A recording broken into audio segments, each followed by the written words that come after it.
Salut, c'est Étienne, ça me fait plaisir d'être avec toi aujourd'hui pour parler des suppléments de protéines et des collations.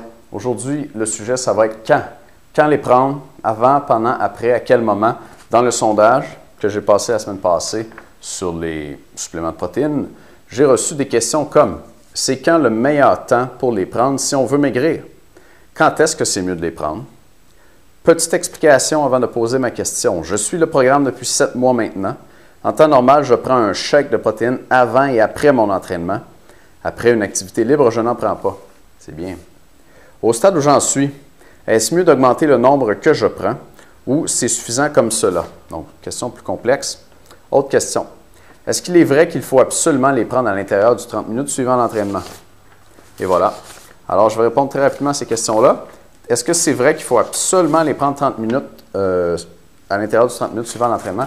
Absolument, absolument, j'aime pas ce mot-là. Nous, les scientifiques, on n'aime pas les absolus. Je veux dire que c'est préférable, oui, de le prendre 30 minutes après l'entraînement, le plus tôt possible après l'entraînement, idéalement. Tu vas voir plus tard qu'en fait, si tu en prends juste un, tu es mieux de le prendre avant qu'après. Mais si tu le prends après, prends-le à l'intérieur de 30 minutes, oui. Pour les autres, je vais répondre de façon plus générale à quand c'est le temps de les prendre. Et je vais revenir avec la question plus complexe de la dame qui prend 2 shakes par jour et qui veut savoir s'il devrait en prendre un 3e.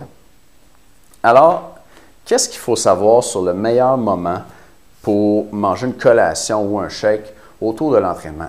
Je vais répondre de façon détournée à la question, un peu comme nos chers politiciens qui gouvernent notre beau pays. Ils répondent jamais aux questions, eux autres. OK.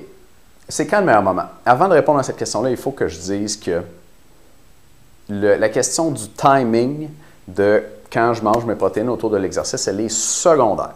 Elle est absolument secondaire à la question de qu'est-ce que je mange dans l'ensemble de ma journée. OK? Donc, je vais te faire une situation hypothétique qui n'existe pas, mais juste pour qu'on comprenne bien ensemble. Mettons que je jeûne. OK? Moi, je ne mange pas, ça fait une semaine que je n'ai pas mangé. Là, je décide d'aller m'entraîner. Puis, je prends un shake 15 minutes après l'entraînement, comme Étienne m'a recommandé dans son vidéo. Est-ce que ça va être bon pour mes muscles? Est-ce que mes muscles vont se raffermer avec cet entraînement-là? Pas vraiment. Cet entraînement-là, il va endommager mes muscles. Et comme je n'ai pas du tout de réserve en circulation, parce que ça fait une semaine que je ne mange pas, j'ai beau prendre mon shake, ce ne sera pas un entraînement qui va avoir été bénéfique pour moi. Tu me suis, OK? Alors, c'est un exemple extrême qui ne s'applique pas dans la réalité, mais ce que je veux que tu retiennes, c'est que ce qui se passe autour de l'entraînement, dans la demi-heure avant, la demi-heure après et pendant, c'est important, mais c'est secondaire à ce qui se passe dans l'ensemble de la journée et à ce qui se passe de façon répétée à tous les jours. Ton corps, c'est le reflet de tes habitudes de vie. Ton corps, c'est le reflet de ce que tu fais avec aujourd'hui, demain, l'autre journée après, l'autre journée après. Ce que tu fais à tous les jours, là, après une semaine, 2 semaines, 1 mois, ça te donne un corps. Okay? Puis ton corps, il change au rythme de tes habitudes. Donc, tu peux modifier un petit peu ce que tu vas manger avant, après l'entraînement. Mais si tu fais ça super bien, puis le reste de la journée, c'est n'importe quoi, bien, tu vas avoir un corps n'importe quoi. Donc, je veux juste remettre ça en perspective. Là, je te donne des trucs pour autour de ton alimentation, mais bien sûr, autour de ton entraînement, pardon, mais bien sûr, le plus important dans l'alimentation, c'est ce qui se passe dans l'ensemble de la journée et de façon répétée d'une journée à l'autre. On revient à la question de quand prendre mon supplément de protéines ou ma collation avant-après l'exercice. Les études scientifiques montrent que si j'en ai juste une à prendre, c'est préférable de la prendre avant l'entraînement. OK?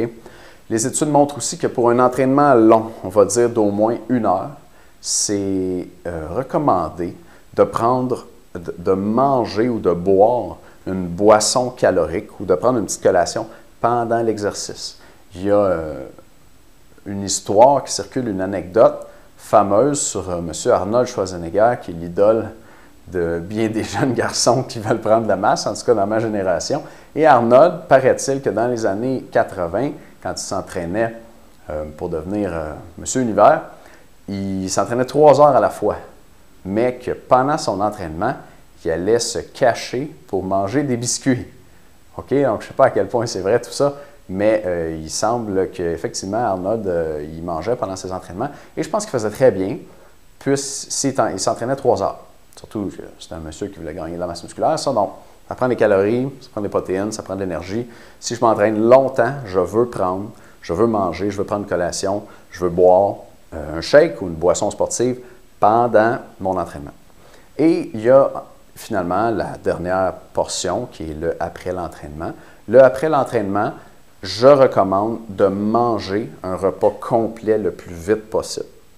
Par contre, ce n'est pas possible pour tout le monde. Si tu t'entraînes au gym, puis là, tu as 1 heure à faire avant de te rendre chez toi, prends quelque chose. Prends une collation, prends un shake, va chercher quelque chose. Moi, dans ma vie à moi, j'ai réussi à m'organiser à plusieurs époques pour m'entraîner près de chez moi ou m'entraîner juste avant l'heure du midi et de pouvoir manger immédiatement après. Donc, plutôt que de prendre un shake à ce moment-là, j'allais prendre un gros repas très nourrissant et qui accélérait ma récupération en plein au moment où mes muscles en avaient besoin, c'est-à-dire ils venaient de forcer. Puis là, tes muscles, après avoir travaillé, se disent « Au secours, au secours!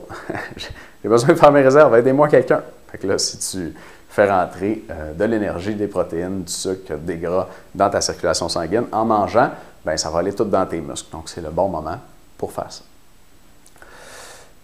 Combien de temps avant? Tu vois, là, je suis en train de répondre à la question quand prendre le shake ou la collation. Combien de temps exactement est-ce que je devrais prendre ça? Je vais te donner une recommandation générale, puis après ça, il va falloir que tu l'adaptes à toi.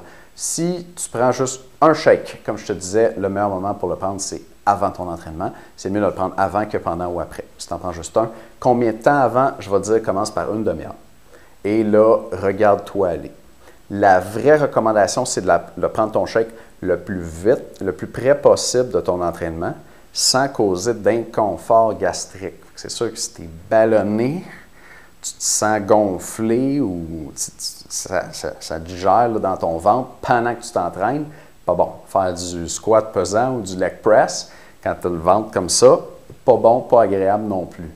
Donc, si c'est ton cas, prends-le un petit peu plus loin, 45 minutes avant l'entraînement. J'ai déjà travaillé avec un gars qui se tapait 2 sandwichs, un yogourt, une pomme puis un morceau de fromage. 10 minutes après, il allait courir vite.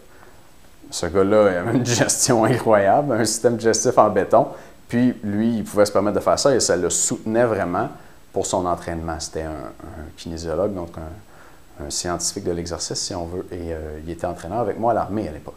Donc, il y a vraiment une bonne variabilité entre les personnes et je t'encourage à trouver le meilleur moment pour toi quand prendre ces collations-là. Alors voilà, ça répond à la question du quand.